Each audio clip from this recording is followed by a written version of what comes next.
It is important कि इस ban से मुतालिक बात की जाए, क्योंकि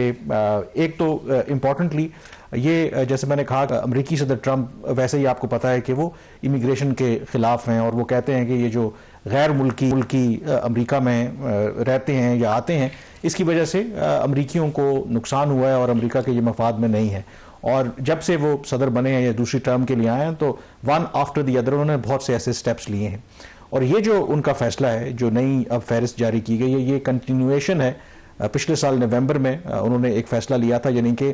जो अमेरिका में लोग आते हैं और उनको मुश्किल इस तरह से बनाया था कि आपके पास एक अच्छी खासी रकम होनी चाहिए, बॉन्ड आपको भरना पड़ेगा, ताकि उनका ये ख्याल है कि कोई भी शख्स अगर अमेरिका आता है तो वो अमेरिका के सिस्टम के ऊपर बोझ ना बने, यानी कि अगर आप अमीर हैं तो फिर ही आप अमेरिका जा सकते हैं। तो अब उसकी कंटिन्यूएशन में जो उन्होंने फैसला लिया है कि ये जो इमिग्रेंट वीज़ा है उसके ऊपर फ़िलहाल उन्होंने पाबंदी लगा दी है 75 कंट्रीज़ के ऊपर, और उसमें एशिया से लेके Latin America, middle east, Africa, तमाम ममालिक शामिल हैं। बट मोर इम्पोर्टेंटली उसमें पाकिस्तान भी शामिल है। पाकिस्तान भी शामिल है और इंडिया शामिल नहीं है।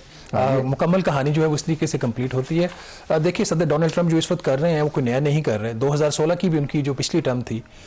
उसके अंदर भी उनकी इसी किस्म की पॉलिसीज थी।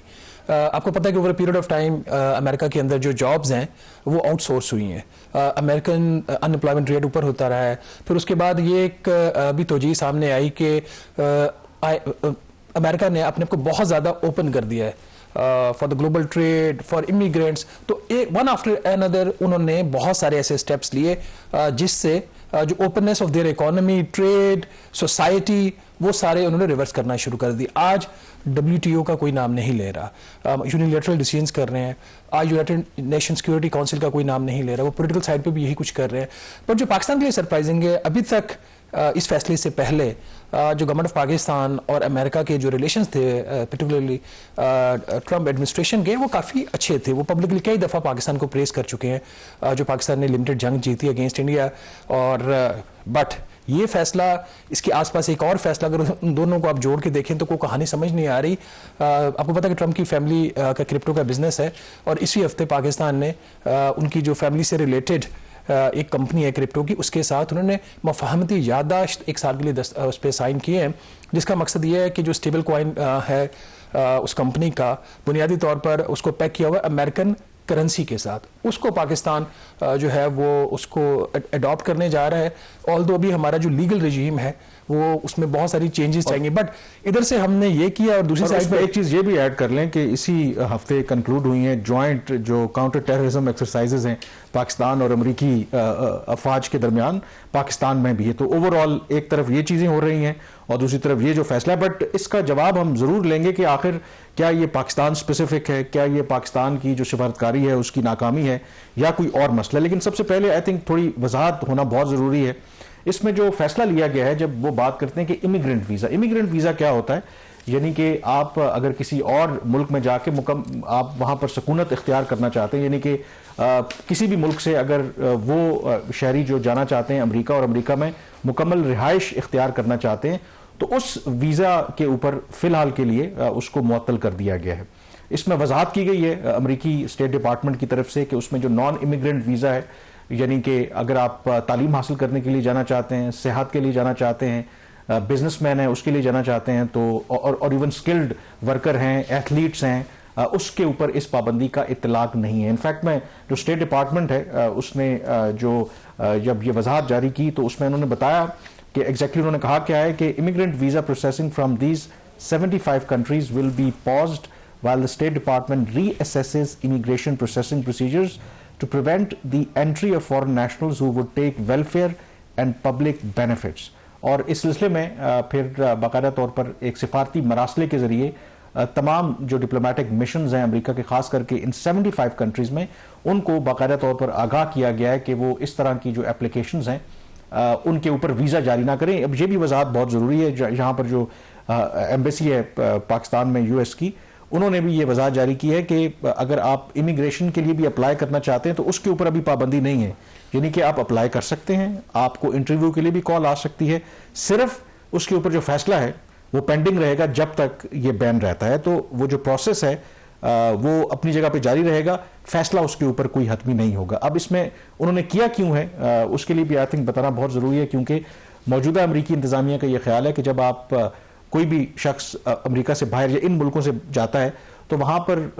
आप एक दफ़ा अमेरिका चले जाते हैं तो बहुत से उनके जो वेलफेयर स्कीम्स हैं, बहुत से ऐसे बेनिफिट्स हैं, उससे आप फ़ायदा उठाते हैं। तो उनका ये ख्याल है कि जो डाटा उन्होंने कंपाइल किया है, तो इन मुल्कों से जो लोग आते हैं वो जाली दस्तावेज़ात पर भी आते हैं, फ्रॉड भी करते हैं, और वो फिर बोझ पड़ता है जो अमेरिका की आवाम के ऊपर, यानी कि जो टैक्स पेयर्स की मनी है वो उनके ऊपर इस्तेमाल होती है। तो इस वजह से वो इस प्रोसेस को रोक रहे हैं अनटिल कि ऐसा कोई फुल प्रूफ निज़ाम वो बना नहीं लेते कि जहां पर आप, इन अदर वर्ड्स में let me put it in this way, कि उनके ख्याल में कोई 2 नंबर बंदा जो है वो अमेरिका में दाखिल ना हो। देखिए कामरान, जब पाकिस्तान को इस लिस्ट में शामिल किया गया तो एक सोशल मीडिया के ऊपर जो एक रिएक्शन आया वो ये था कि अनलाइक इन दी गल्फ कंट्री जहाँ पे पाकिस्तानी जो है बहुत रिच नहीं है, स्किल वर्क फोर्स नहीं है, जो अमेरिका के अंदर पाकिस्तानी वर्क फोर्स है वो स्किल वर्क फोर्स है, ज़्यादातर इस डॉक्टर के प्रोफेशन के साथ वो अटैच है, और जो कि हाईली पेड एक प्रोफेशन है अमेरिका के अंदर, और वहाँ पर उनको कोई स्टेट डोल आउट्स की, हैंड आउट्स की ज़रूरत नहीं है। कंपेयर टू दैट इंडिया का भी बाय एंड लार्ज इसी किस्म का सीन है, वहाँ पे भी इंडियन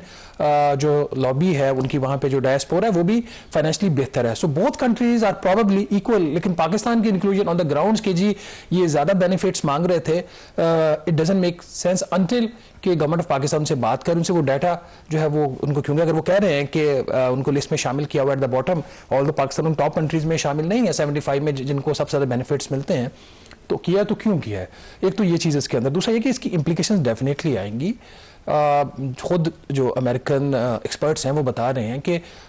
21 जनवरी के बाद को 3,15,000 अफराद जो हैं वो मुतासर इससे हो सकते हैं इस बैन से ओवरऑल, और उसके अलावा 1 लाख जो लोग हैं वो पहले ही मुतासर इससे हो चुके हैं। तो इट्स नॉट गुड। जो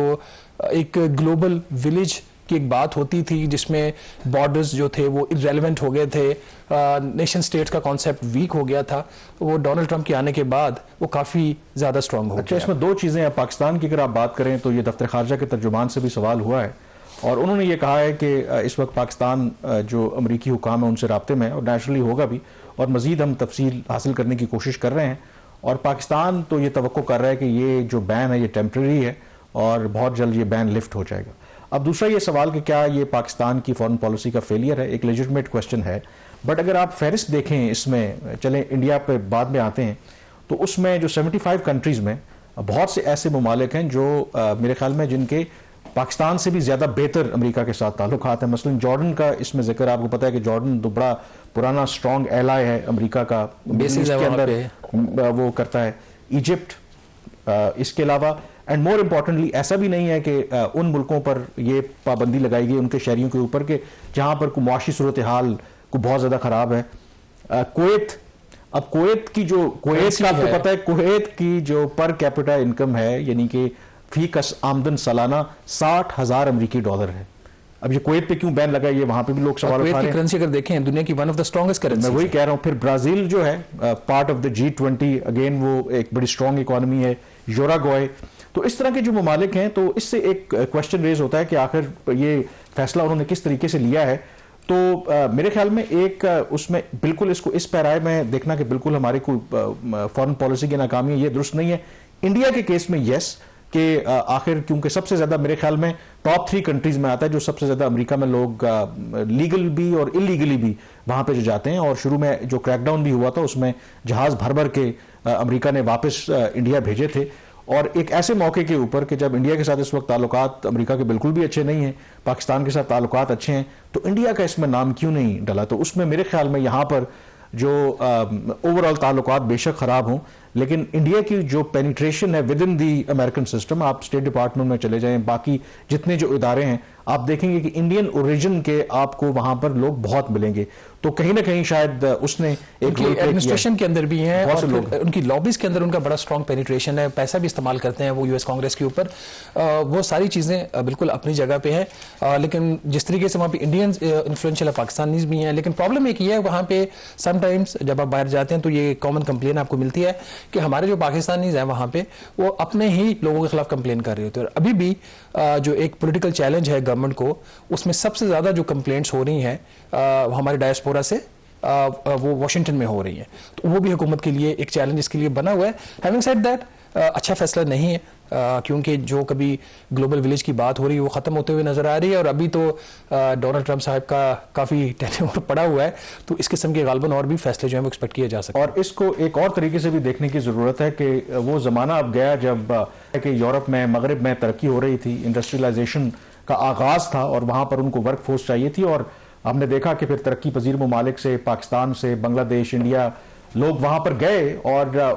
वो मेरे ख्याल में उनकी जो किस्मत बदल गई। लेकिन अब पूरी दुनिया में अगर आप देखें तो बेशक तरक्की याफ्ता ममालिक, वहाँ पर भी नौकरियों का फुकदान है, AI की वजह से, बाकी जो टेक्नोलॉजी आ गई है, तो एक बहुत सख्त एक कॉम्पिटिशन है। और अगर आप हालिया मिसाल पाकिस्तान की ले लें कि जब अफगान मुहाजिरीन के खिलाफ क्रैकडाउन लॉन्च किया गया, तो मेजॉरिटी अगर आप देखें तो पाकिस्तान की आवाम ने उस मेजर को सपोर्ट किया, क्योंकि उनका ख्याल था कि ये लाखों की तादाद में अफगान मुहाजिरीन जो पाकिस्तान में मौजूद थे, ये उनकी नौकरियों पे, उनके बिजनेस के ऊपर काबिज हो गए थे। यही पर्सपेक्टिव अब आपको अमेरिका में, जो एक अमरीकी है वो ये कहेगा, जो भी बाहर से लोग आते हैं यूरोप में, अगर कोई यूरोप से बाहर से बंदा आएगा उसके बारे में कहेंगे, तो इसको एक ओवरऑल पिक्चर के तौर पर देखने की जरूरत है। और मेरे ख्याल में इट इज मोर इंपॉर्टेंट कि जो हमारी हुकूमतें हैं उनको शायद अपने ही मुल्क में ऐसे जरूर एक कंड्यूसिव एनवायरनमेंट क्रिएट करना चाहिए, हमारी मईशत इस तरह की होनी चाहिए कि लोगों को फिर बाहर जाने की जरूरत ना पड़े और यहीं पर उनका अमेरिका या यूरोप बन जाए। यहां पे ब्रेक लेंगे, ब्रेक के बाद एक और फैसले